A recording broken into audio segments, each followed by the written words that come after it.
Om Tava Kathamritam Tapta Jeevanam Kavivireetam Kalmashapaham Shravanamangalam Srimadaatatam Bhuvi Grinanti Ye Bhurida Jana.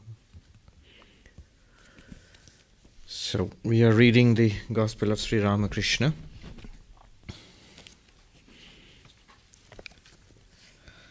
And we are on 8th April, it's a Sunday, 8th April 1883. We had started this day, the discussion of this day. I had read page 201 in my book and page 202 and 3, but we hadn't discussed everything. So, I'll just read out little portions of, we already read this, but I want to comment on it, and of course you can also step in with questions and observations before we read something new. So I'm reading from page 203. The devotee, so they're talking, Sri Ramakrishna is there and people are visiting him. The devotee is asking, how can I develop love for God? And the master is saying, repeat his name and sins will disappear. Thus you will destroy lust, anger and desire for creature comforts and so on. So this is what stops us from moving Godward. This is what stops us from realizing God. That's lust, anger, the desire for a comfortable life here. They always say that in order to do anything in life, you need to move beyond your comfort zone. So similarly in spiritual life. I remember when we were in this college where we used to train monks, young monks, and I would always offer them this little bit of advice that wherever you go, in whichever ashram you are in, it's always good to be slightly outside your comfort zone. A little bit outside your comfort zone. Maybe the weather is not quite to your liking, or the food is not quite to your liking, or maybe the work is too much or too little, whatever it is. It's good.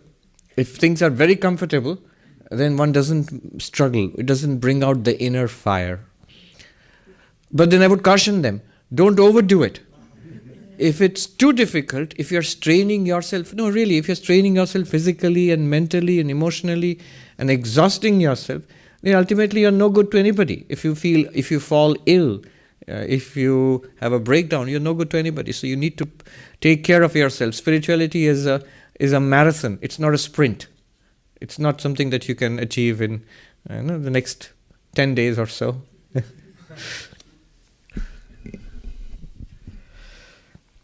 So how can I develop love for God? Sri Ramakrishna gives a very, very simple, it sounds simplistic. Repeat his name and the sins will disappear. So that means even if I don't feel that kind of intense love for God, if one feels that, one is very far along the path. And you don't need much help from outside. That love which you have for God in your heart, that will pull you along. But until that point, we need help. And he says, one good practice is to repeat the name of God. This is called japa, repetition of the name of God. It is a whole science of mantras in Hinduism.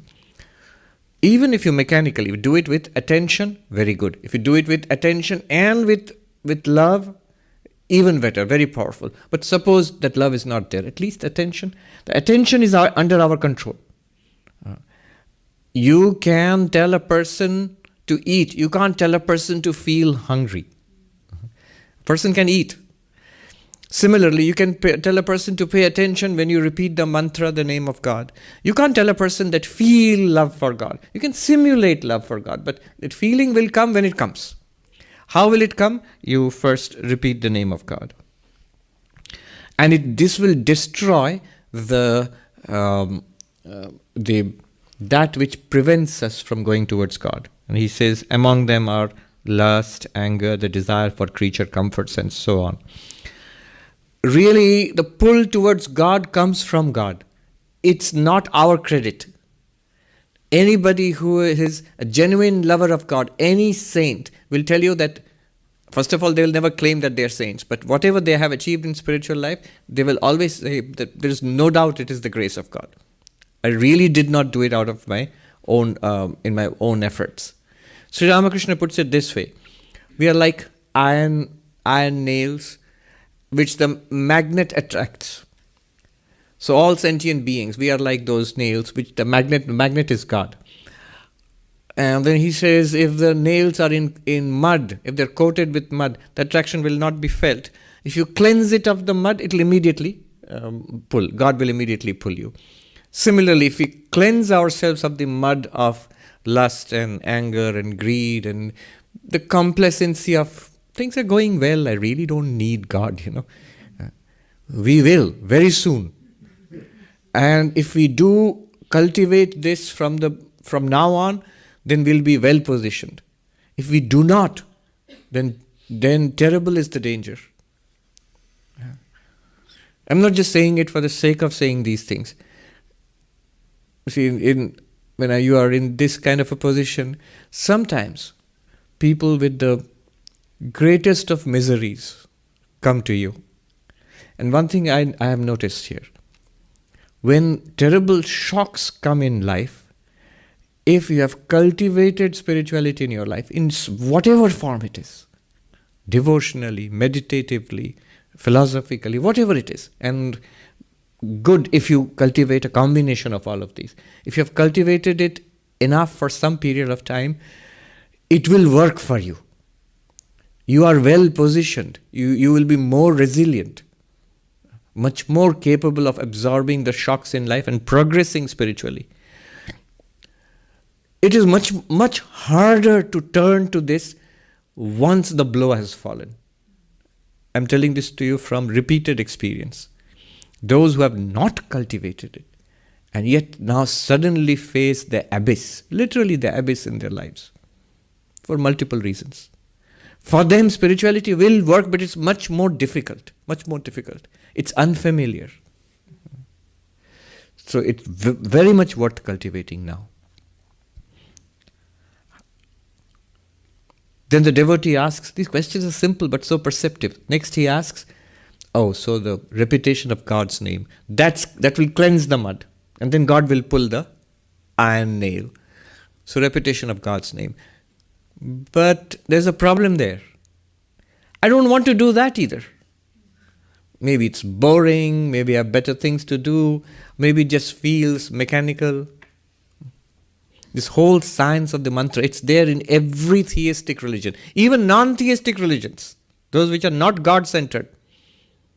The Tibetan Buddhists, they continuously repeat, cycle, Hung Mani Padme Hung, or something, some mantra is there. And the theistic religions, like in Hinduism, in Christianity, in Islam, one of the most inspiring mantra-centered books I've read is the Way of the Pilgrim.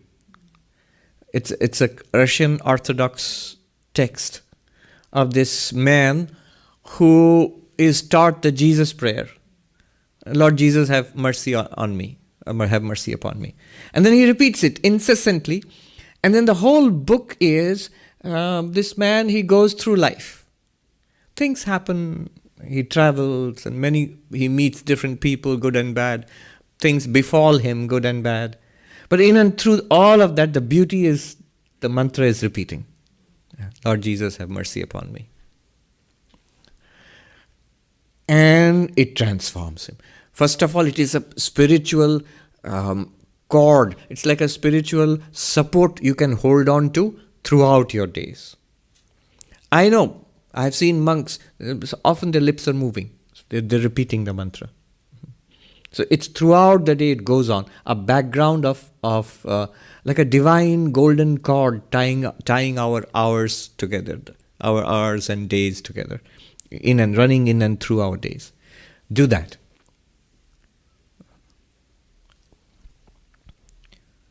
So, but suppose I don't want to?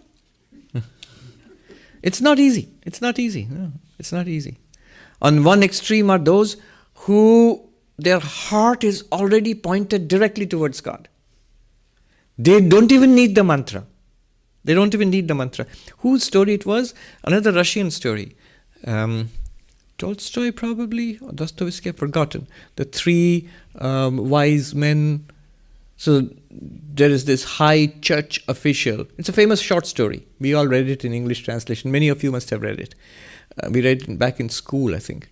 So there was this high church official going on a ship, maybe in the Black Sea or somewhere.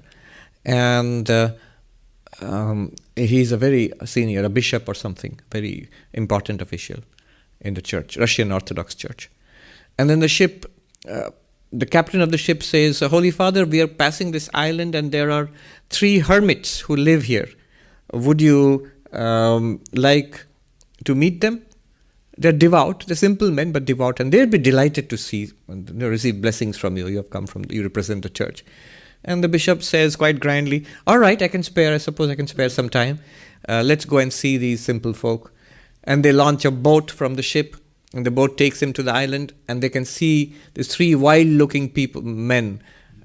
Some of you have read the story, right? I can see some people nodding. So they're all old and shriveled, and one has a long beard, the second one has an even longer beard, and the third one has the longest beard. And they are, they're dressed in rags. So they come forward uncertainly to greet this party with its grand head as the bishop in all his magnificence and his robes.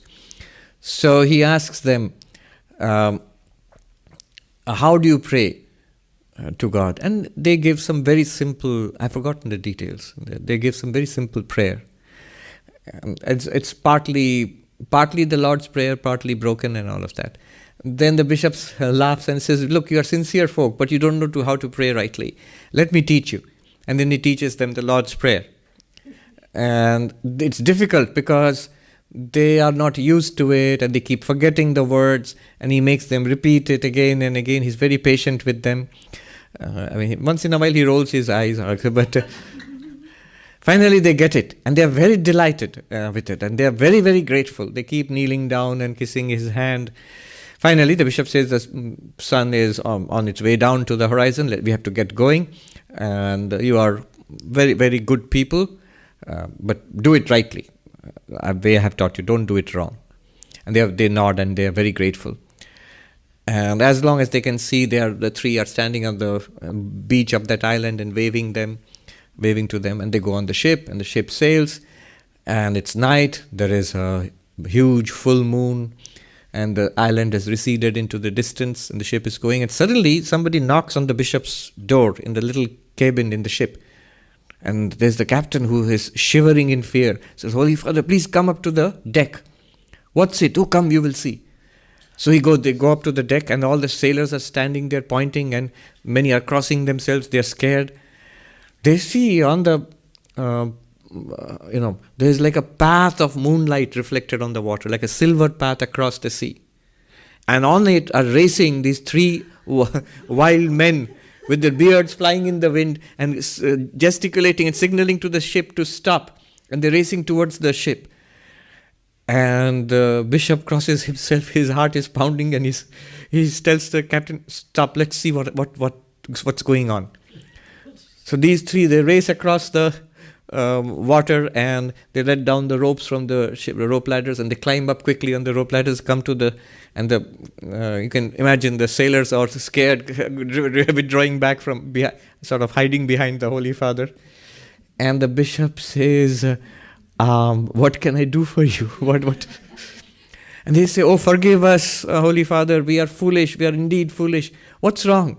You taught us with such great difficulty, but we have already started forgetting the words. Could you please teach us the right way to pray? And the Holy Father, the bishop, he said, you don't need to pray that way. You don't need to. They walked across the water, yes. They ran across the water. Yes. They already have faith, yes, they're an absolute love of God, yes. And so they are the hotline to God. They don't need your prayer. That prayer, the mantra, the repetition is for us. And that's true. What the proper way to pray, of course, is good and important. But once that's the other extreme. This extreme, what he's asking is that this extreme where even the desire for repeating the mantra is not there. And the other extreme is the love is already there. And then you can let go of the mantra also. That doesn't matter. That deep faith in the mantra. Deep faith in the name of God. There's a very funny story about,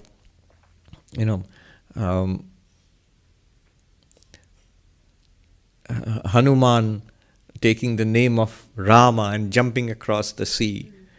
And Rama himself, I think, he is not convinced. He says, just my name? Why? How does it work?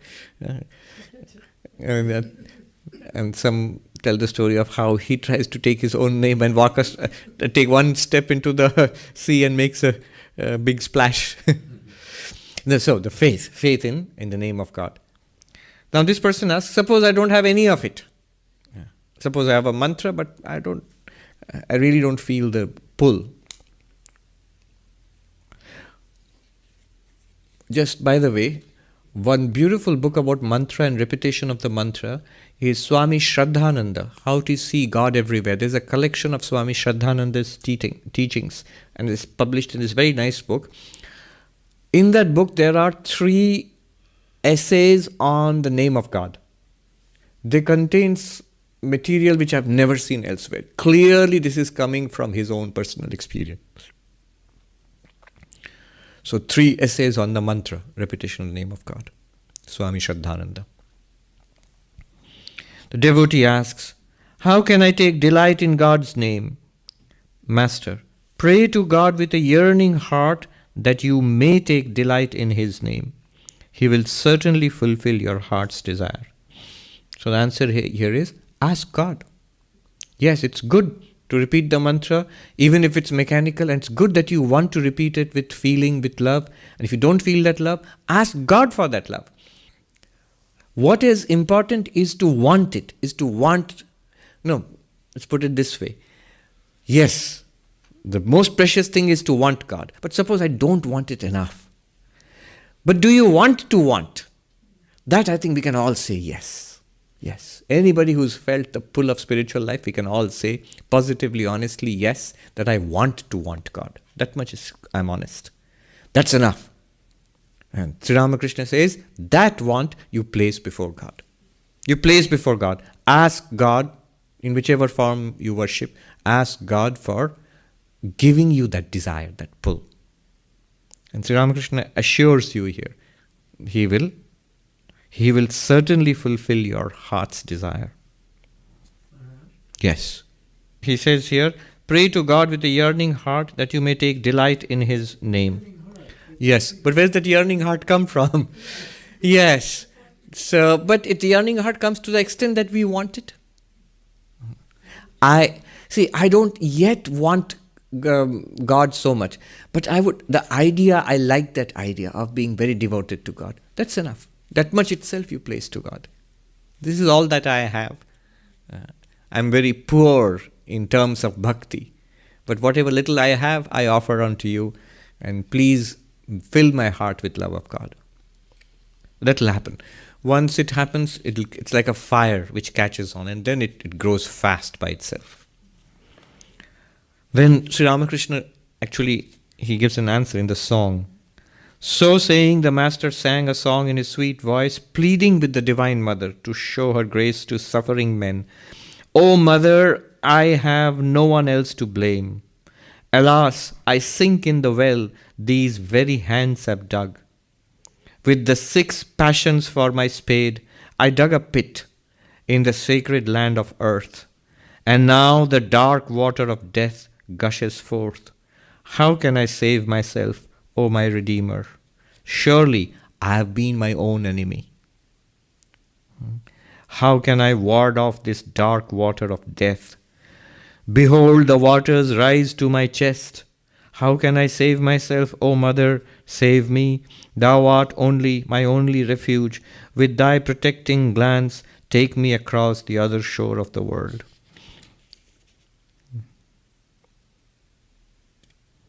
And then he sang again, What a delirious fever is this that I suffer from? O Mother, thy grace is my only cure. False pride is the fever that racks my wasted form. I and mine are my cry. Oh, what a wicked delusion! My quenchless thirst for wealth and friends is never ceasing. How then shall I sustain my life? Talk about things unreal, this is my wretched delirium, and I indulge in it always, O giver of all good fortune. And so on. Then he goes on. Even for thy holy name I have no taste. A typhoid patient has very little chance of recovery if he loses all taste for food. But his life need not be despaired of if he enjoys food even a little. That is why one should cultivate a taste for God's name. Any name will do. Durga, Krishna, Shiva, in whichever name God has been worshipped in the religions of the world, those names have power. Don't keep changing the names.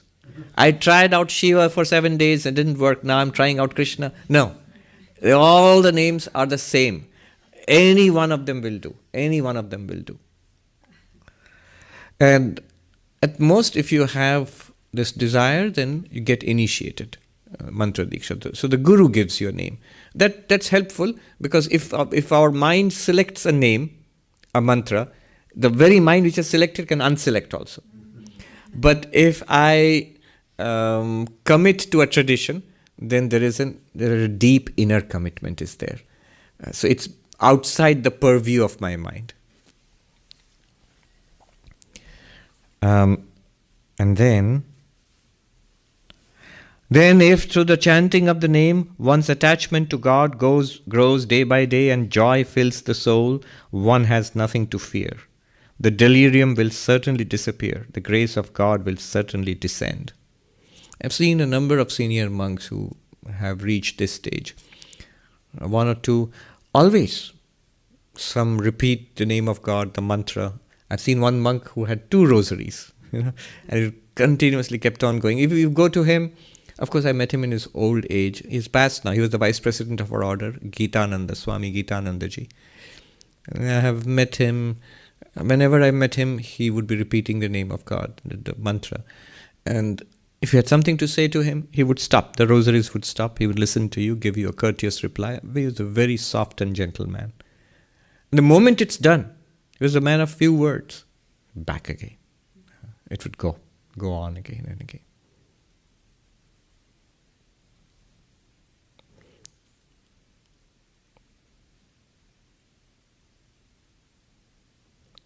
As a man's feeling of love, so is his gain. This is a saying. As is one's love, so is one's gain. In Bengali, Jamon bhav temni labh. Once 2 friends were going, then he gives a story. I'll cut it, we have already read it last time, but I'll give you the short version of it. So 2 friends were going, and one goes to a place where the discussion of the Bhagavata, the holy life of Krishna, that was going on. They went and sat there. One friend got bored and he said, it's so boring, I'm going elsewhere. Then he went to a house of ill repute. And then what happened was, this friend who was listening to the sacred word of Hari, of Krishna, he said, what a fool I am. I'm sitting here listening to this fellow's blah blah, and my friend is having a grand time. Whereas his friend who had gone very soon he felt disgusted, and he said, shame on me. He said to himself, my friend has been listening to the sacred word of Hari, and see where I am. And then the story ends with, one day, years hence, both of them died, and the messenger of death came for one of them. The one who was listening to the sacred discussion of the sacred scriptures, he was dragged off to hell. And the one who had gone to the house of ill fame, he was whisked away to heaven. So, yes, what one wants inside. There's a saying, Bhavagrahi Janardana. Krishna looks at the bhava, the inner pull of the heart. What I genuinely want inside. Our main problem is we genuinely don't want much inside. We are a little bit here and a little bit there. But Sri Ramakrishna is saying, fan the flames of that little bit there, the little bit towards God, fan those flames. Yeah. Increase that. Verily, the Lord looks into a man's heart and does not judge him by what he does or where he lives. Krishna accepts a devotee's inner feeling of love. This is what I just said. Bhavagrahi Janardana, that's the phrase. Krishna or Janardana is the one who, God is the one who accepts what's in our heart. That means where we genuinely have a pull. That's what will determine our future. That shows where a person is going. One sadhu, one monk in Himalayas, he said it this way. I'll tell you in Hindi and translate. तुम क्या जानते हो, क्या करते हो, इससे मुझे कोई दिलचस्पी नहीं है. भाव क्या है बताओ. What you do and what you know, I have no interest in that. Don't tell me what your job is. Don't tell me what you have learned, books you have read. No, I'm not interested. Bhava. Bhava means, where is the pull of your heart? Does the world pull you or does God pull you? That's what I want to know. Because that will determine your future. The sadhu put it in this way. There are 3 streams in every human being. Karma dhara, jnana dhara, bhava dhara. The stream of work, of action. What we do in life. And that has a great effect on us. What we do in life, our occupation. The way we spend our hours and years, months and years. The second great thing is jnana dhara. Our knowledge, where our mind is. What is it that we think about? Do we think about high philosophy? Do we think about God? Do we think about the world? Do we think about social media? What do we think about? That has an even greater impact on us, spiritually speaking. But the greatest impact is the heart. What does it want really? Does it want wealth? Does it want to have a good time here? Does it want pleasure? Does it want power? Does it want fame? Ask yourself. This Kathopanishad, the little boy, Nachiketa, goes to the house of death and asks for self-knowledge. What is the truth about death? And then the teaching of the Upanishad is there, Vedanta, that you are not the body, not the mind. But before that, there's a whole section on the temptation of Nachiketa. The Lord of Death says to the little boy that, don't ask me about those things. Why do you need to know what happens after death? What's the truth about the body, about the self? Here, I will give you lordship over this earth, the biggest empire that human beings can think of.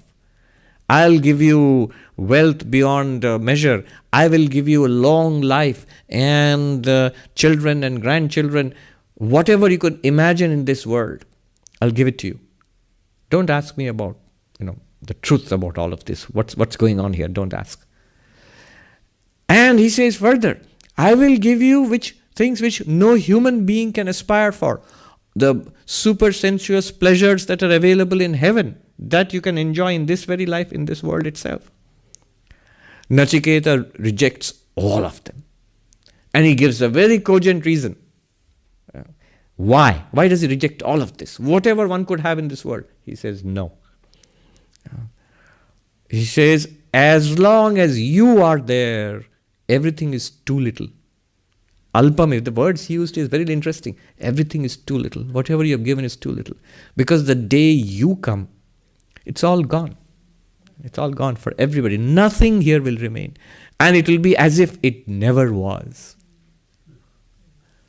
One can think, from now on, till then I can enjoy. You said you'll give me a long life, so you can enjoy everything for a long life. Who cares when I'll die? You're guaranteeing long life.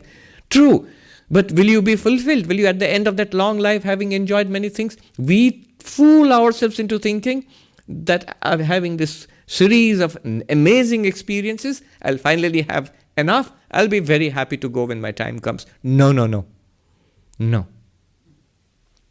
Nobody has ever said this. Not the richest man, not the most powerful man, not the most learned man.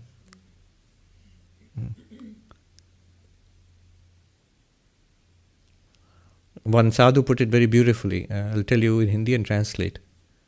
कौन बचाएगा आपको? Who is going to save you? He says, सेठ जी बचाएंगे, पंडित बचाएगा, राजा बचाएंगे. Who is going to save you?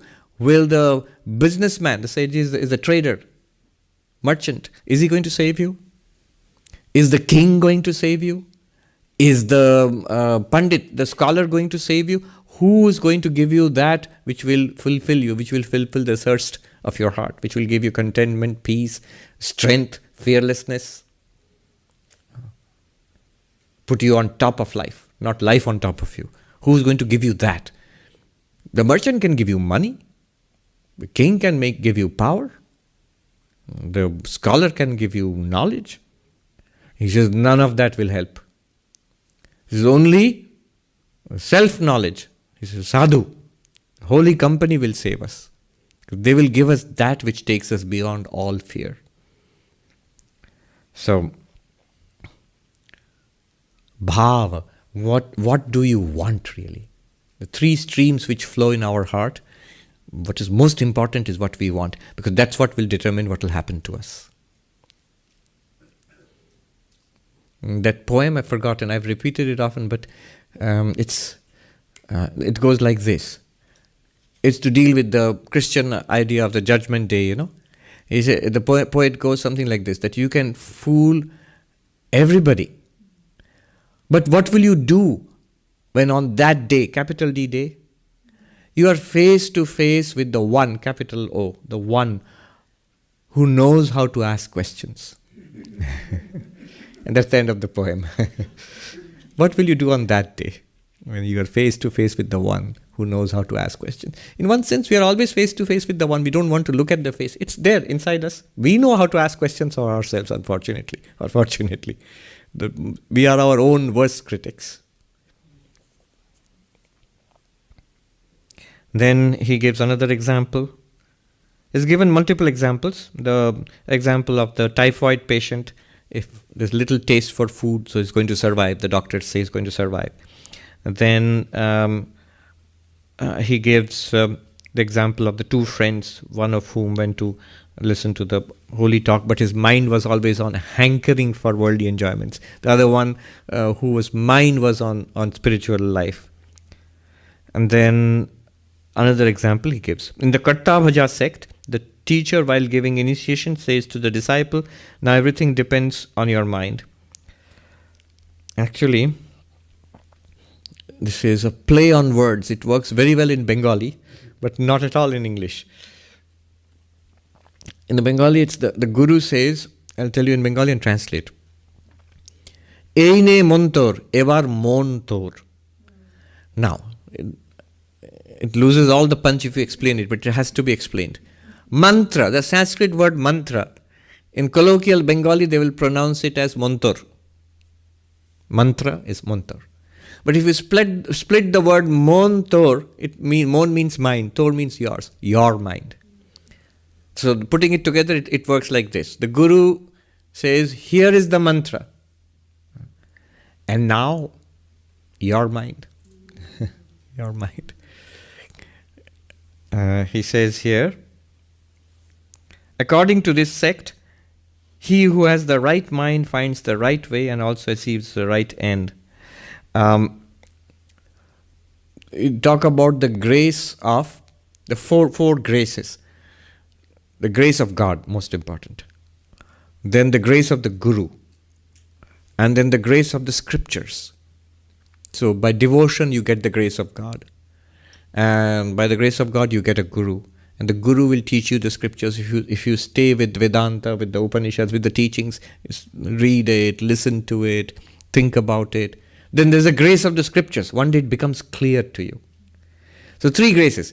But the 4th grace, so without the 4th grace, everything else is useless. What's the 4th one? Your mind. The grace of our mind. The mind must want it, must be ready to take advantage of all of this.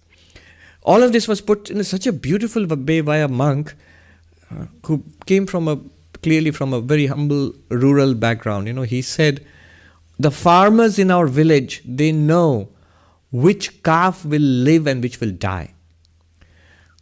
There are calves which are just when they're born, they struggle to stand up. If you help them to stand up, some will be struggling and they'll stand up. Some don't want to, and they will die. The ones which want to, they need your help. and they will stand up. Similarly, all the help will work if we are that struggling calf. Yeah. For the rest, it won't work.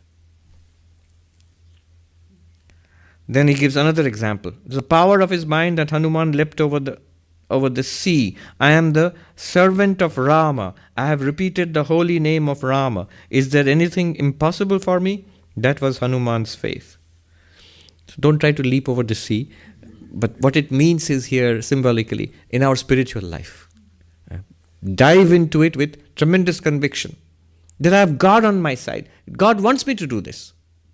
Wants me to become a better person, wants me to become a better, more devoted to God, more full of service, more full of helpfulness and goodness of heart. All of this God wants, and it's a testimony of all the saints, of all the scriptures. It's so clear that God wants me to do this, and I will do it. This challenge is within.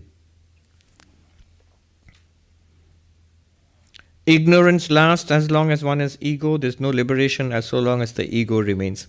O God, thou art the doer and not I. That is knowledge. Ego remains means I am the ego, which is very natural for all of us. I am. Who am I? I am I. Don't you know who I am? This one. So the moment I identify with the ego is part of the mind, so I'll identify with the mind. Whatever comes up in the mind, a flash of anger, I don't say, I am the consciousness illumining the flash of anger in the mind. I say, I am mad at you. But the fact that you are awareness illumining a movement of anger in the mind, that's a fact. Nobody can deny that. That's how it is, actually. But we don't see it that way at all. We say, I am mad at you. I really want this. I really hate that. I want this, hate that. Those are movements, emotions, waves in the mind. Then one more instruction. By being lowly, one can rise high. The chatak bird makes its nest on low ground, but it soars very high in the sky. Cultivation is not possible on high land, and low land water accumulates and makes cultivation possible. Humility is necessary. Humility is necessary. We need help. Ego and egotism, these are obstacles for anything in life. Nobody really likes an egotistic person. It's the most insufferable. Especially because we are all egotistic, therefore we don't tolerate the ego of anybody else. So it's insufferable. But one common thing about saints all over the world, whichever religion, whichever tradition, whichever period of history, whichever part of the world, they had tremendous humility. There are different ways of showing it. Some were outwardly completely humble. Some were very, powerful people who didn't seem humble at all, but they were humble. I have seen some of the monks who are very dynamic, very impressive, and, frankly, very overwhelming. But if you can get close to them, I have heard from those monks who are close to these very senior monks, they were childlike. I was reading, somebody described Swami Vivekananda here in the United States, this American gentleman writing about him, that he had in him the dignity of a bishop with the freedom of a child. Both together. About Sri Ramakrishna, there is a hymn written by, I think, Sharat Chandra. Sanskrit hymn. And one of the lines is, Shishu Saumyam Agamya Varam. O exalted one, who was as lovable as a child and so formidable as to be unapproachable. And both are combined together.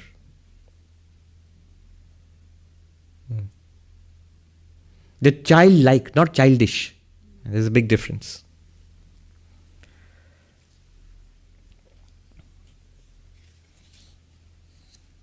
And let me go ahead. Humility is important. And it's a thing to learn everywhere, especially in this country where always it's I, It's an individualistic culture. I understand. One Swami gave me a very nice argument against this thing that, let me think for myself. It's my idea. It's my understanding. An argument against this. He says, this monk said, my idea, something that's come from this particular brain. There are billions of brains in this world. Why do you think this particular brain is somehow a better model of brain than everybody else? Only because we have this feeling it's my brain. How does it make it better than anybody else's brain? If you're truly wise, you'd be open to the products of other brains also. You don't have to adopt them, but at least be open to it. Treat it equally. So Sri Ramakrishna says, take the trouble to seek the company of holy persons. In his own home, a man hears only worldly talk. The disease of worldliness has become chronic with him. So when you go to a holy person, an ashram, a place where spirituality is being discussed and taught, it's good to be in that atmosphere for a while and to listen to it. And even to bathe in it. Some people have said, when you go to an ashram, it's like taking a cool bath. This is, remember, India. A cool bath is a great luxury. Not in Manhattan in December.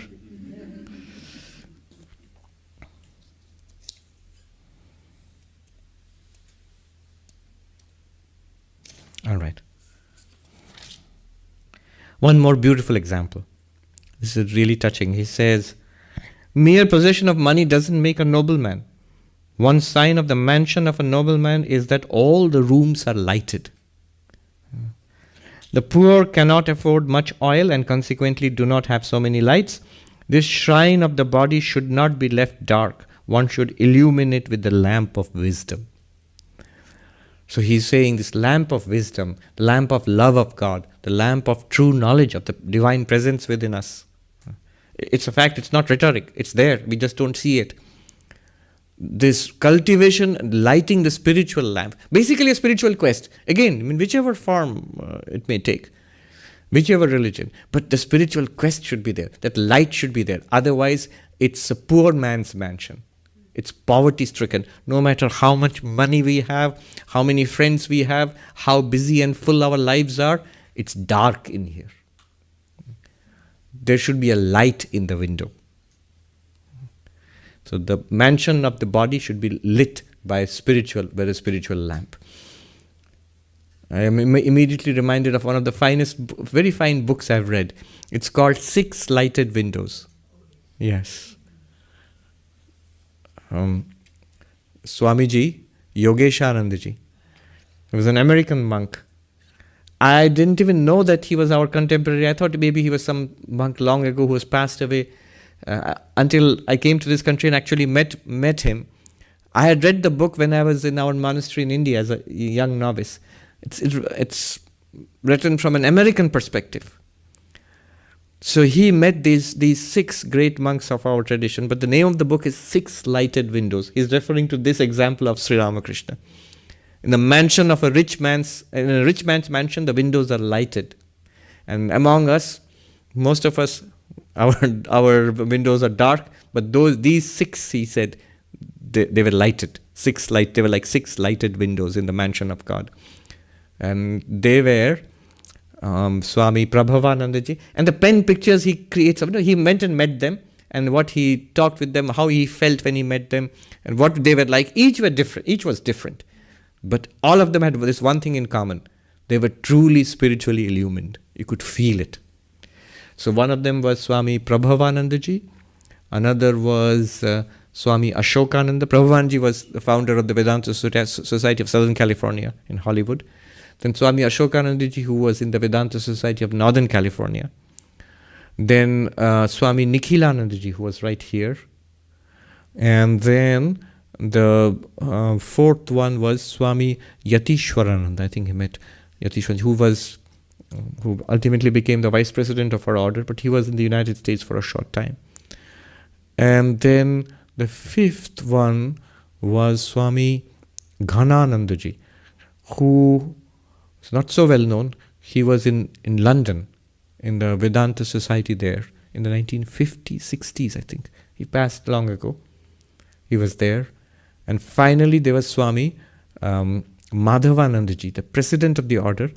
But he came to the United States because he was sponsored by Swami Nikhilananda on the east side to get an operation for a tumor in the brain. So the facilities for which were not available in India those days. So he stayed here and recovered in the ashram across the park. And this gentleman, who later became a monk, he was appointed as like a male nurse for him, a physiotherapist, things like that. So he was very close. He got close to these monks, all of them. And he drew these, pen pictures, like descriptions of 6 lighted windows. What's common to all of them is this unique quality of being.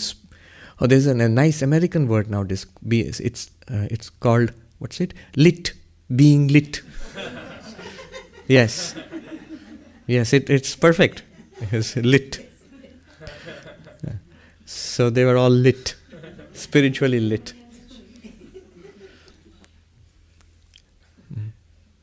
That book is full of beautiful anecdotes. Beautiful anecdotes. Very nice book. 6 lighted windows.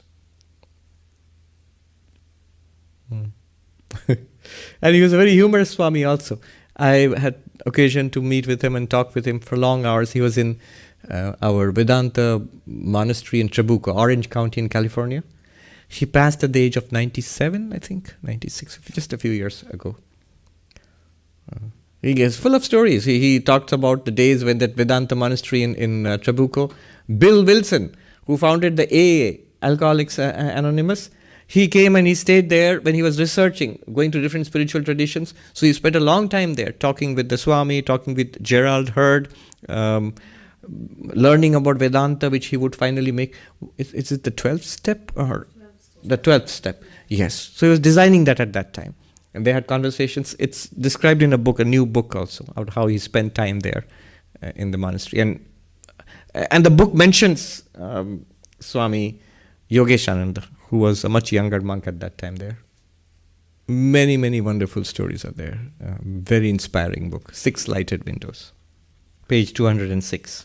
Master, to the devotees, as the tiger devours other animals, so does the tiger of the zeal for the Lord eat up lust, anger, and other passions. Once this zeal grows in the heart, lust and other passions disappear. The gopis of Vrindavan had that state of mind because of their zeal for Krishna. Again, the zeal for God is compared to collyrium.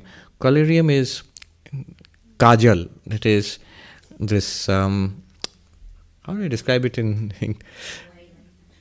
like an eyeliner, yes. It's a traditional kind of eyeliner put around the eyes.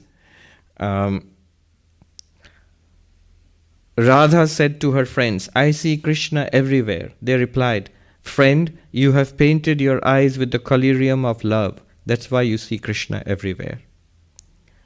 Then he gives another example. They say that when your eyes are painted with the collyrium made from the ashes of a frog's head, you see snakes everywhere. Okay, the old village saying. The idea probably is that frogs are scared of snakes. So if you have collyrium, I don't know why you would make it from the ashes of a frog's skull, but whatever it is, the point is that you see snakes everywhere. So if you paint your eyes with the love of God, you will see God everywhere. They are indeed bound souls who constantly dwell with lust and gold and do not think of God even for a moment. How can you expect noble deeds of them? They are like mangoes pecked by a crow, which may not be offered to the deity in the temple, and which even men hesitate to eat. Bound souls, worldly people, are like silkworms. The worms can cut through their cocoons if they want, but having woven the cocoon themselves, they are too much attached to them to leave them, and so they die there. Free souls are not under the control of lust and gold. There are some silkworms that cut through the cocoon they have made with such great care, but they are few and far between. It is Maya that deludes. Only a few become spiritually awakened and are not deluded by the spell of Maya. They do not come under the control of lust and gold. There are two classes of perfect souls: those who attain perfection through spiritual practice and those who attain it through the grace of God. Some farmers irrigate their fields with great labor. Only then can they grow crops. But there are some who do not have to irrigate at all. Their fields are flooded by rain. They don't have to go to the trouble of drawing water. One must practice spiritual discipline laboriously in order to avoid the clutches of Maya. Those who attain liberation through the grace of God do not have to labor, but they are few indeed. So you can't just sit around waiting for, by the grace of God, I'll become enlightened very soon. It might happen. There are cases of people spontaneously awakening, but as Sri Ramakrishna says, they are few and far between. And we have a pressing need and urgency, so we must practice. Then there is the class of the ever-perfect, in Bengali or Sanskrit, Nitya Siddha, ever-perfect. They are born in each life with their spiritual consciousness already awakened. Think of a spring whose outlet is obstructed. While looking after various things in the garden, the plumber accidentally clears it and the water gushes out. Yet people are amazed to see the first manifestations of an ever-perfect soul's zeal for God. They say, where was all this? Where was all this devotion and renunciation and love? So for example, the young boys who ultimately became his direct disciples of Sri Ramakrishna, one thing common in their lives is how fast and how extraordinary was their progress. Within months and years, 2-3 years, they attained to states of devotion, of meditation, of self-knowledge, which takes the other spiritual seekers and practitioners a whole lifetime. So he's talking about that phenomenon. Suddenly you see in some people.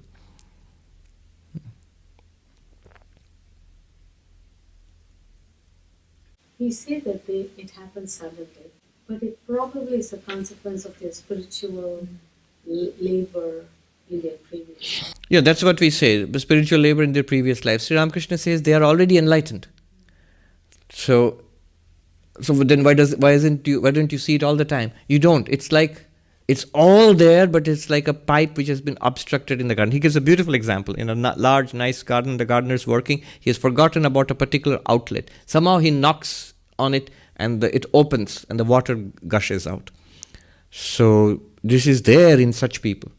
Great devotion. It's already done for them. And it just needs to manifest. There's a few such like that.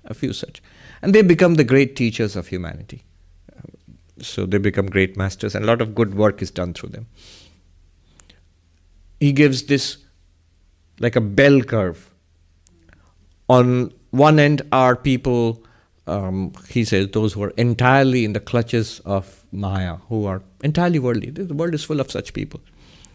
That end he's not very bothered with. Not much can be expected from that. They are not interested. And they're pretty, may not be happy, but they are more or less very busy with worldliness. They have really no urge no quest for anything else. If the quest is not there, you can drag a horse to the water, but you can't force it to drink. So that's one group. The other group, he says, is people like this, who are already very far along. Either spiritually very advanced, by the grace of God they become spiritual, or they are themselves highly advanced spiritual seekers who are born for whatever purpose, for God's work or whatever it is. But in between are the rest of us. And he says, the rest of us, you need to work. You need to work. You need to pray. You need to repeat the name of God. You need to carefully cultivate the moral qualities and keep yourself away from worldly pursuits as much as possible. Of course, you need to live in the world. And you can spiritualize your life in the world.